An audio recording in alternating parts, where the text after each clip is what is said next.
Welcome to The Explainer. Today, we are going to break down the hidden psychology behind persuasion. The real stuff, the ethical stuff. We're going to get into what actually makes someone say yes, and see how those ideas play out in the real world. So, here's the game plan. We'll start with those core human triggers, the things that guide our decisions. Then, we'll build up to the big strategic frameworks that you see in sales and marketing. After that, we'll tackle how to handle those moments of doubt. And we'll wrap it all up with the most important part, the ethical line you just don't cross. All right, let's just dive right in. Before we even get to the specific techniques, we've got to understand the fundamental principles that guide pretty much every decision we make. So, what really makes someone say yes? Well, when you boil it all down, it often comes down to these mental shortcuts. You can think of them as rules of thumb we all use just to get through the day in this crazy, information-packed world. And the thing is, they're always working, silently, in the background, whether we know it or not. And if you really want to understand these internal triggers, you have to look at the work of this pioneering researcher, Dr. Robert Cialdini. This guy literally wrote the book on it. He identified 6 universal shortcuts that are basically hardwired into our brains. And get this, they're found in just about every single human culture. And here they are, the big 6. First up, reciprocity. That's that deep urge you feel to return a favor when someone does something nice for you. Then there's consensus, or social proof. It's why we pick the busy restaurant over the empty one, right? Liking is super simple. We just say yes more easily to people we actually like. Consistency? That's our brain's desire to stick to decisions we've already made. Scarcity, oh man, that's the fear of missing out, that limited time offer feeling. And finally, authority. We're just wired to trust the experts. Getting a handle on these 6 principles is, honestly, the foundation for everything else we're going to talk about. Okay, so that's the psychology. But how does this stuff actually get applied in the real world? Let's take a look at how these principles are built into these big, proven frameworks for sales and marketing. So a classic one you'll hear about is called spin selling. And really, it's less about selling and more about helping the buyer figure things out for themselves. It's all built on asking 4 types of questions. You start with situation questions, just to understand their world. Then you move to problem questions, to find out what's not working. The magic really happens with implication questions, where you explore the real painful consequences of that problem. And finally, you get to the need-payoff questions, where you let the buyer tell you why a solution would be so valuable. It becomes their idea, not yours. Now, on the complete opposite end of the spectrum, you have the challenger model. This one is way more assertive. It actually leans into that authority principle we talked about. See, it's not about uncovering problems that already exist. It's about teaching the customer something new and valuable about their own business.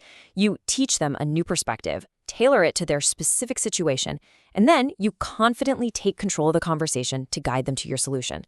So here's the bottom line, the big difference between the two. Spin is all about discovery. You're helping a customer put a name to a need they already feel.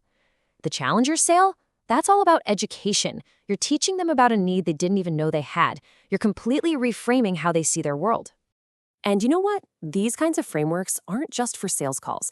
They are the absolute backbone of the persuasive ads and emails you see every single day. The classic one is AIDA. You grab their attention, build their interest, create desire, and then push for action.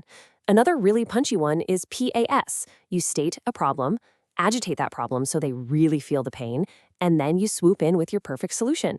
Once you see these formulas, you can't unsee them. Okay, but what about that moment? You know the one, when the customer just stops, they hesitate, they push back. That moment of hesitation isn't the end of the road. In fact, it's often where the real conversation begins. Let's talk about how to turn those objections into opportunities. And check this out, the data here is just undeniable. If you address objections head-on, you can see win rates jump by almost 30%. Think about that, because an objection isn't a no. It's not a roadblock. It's actually a signpost that points you directly to what the other person is really worried about. The secret sauce here is reframing. So when someone says it's too expensive, it's almost never just about the money. It's about value. So your job is to reframe the conversation around the return on investment, or even the cost of doing nothing. If they say, we're already using something else, you acknowledge that, and then you start exploring what could be better. And what about that classic, I need to think about it? Well, that's your cue to gently ask, what specifically is on your mind? You have to uncover the real issue hiding behind the hesitation. So once you've navigated those objections, how do you help someone feel really confident in making that final decision? Well, this is where you can use some of those core principles we talked about at the beginning, but in a more tactical way. Think of it as a toolkit. Okay, first up, the puppy dog close. This is brilliant. The idea is exactly what it sounds like. You let someone take the puppy, your product or service, home for the weekend, totally risk-free. This does two things. First, it taps into your reciprocity because you've given them something valuable. But then, once they start using it and it becomes part of their life, the principle of consistency kicks in, and it becomes really hard to give it back. Now, for the more logical, analytical types, you've got the Ben Franklin close. You literally take out a piece of paper, draw a line down the middle, and list out the pros and cons with them. What's cool about this is it uses the principle of authority.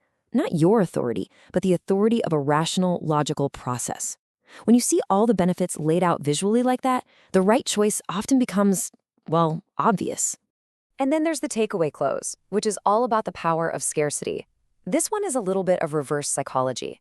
You gently suggest that maybe the product isn't the right fit for them, or that it might not even be available. By taking the pressure off and creating that tiny bit of fear of loss, you often get to see just how much they really want it. Okay, so we've talked about some really powerful stuff here. And that brings us to what is, without a doubt, the most important part of this entire conversation.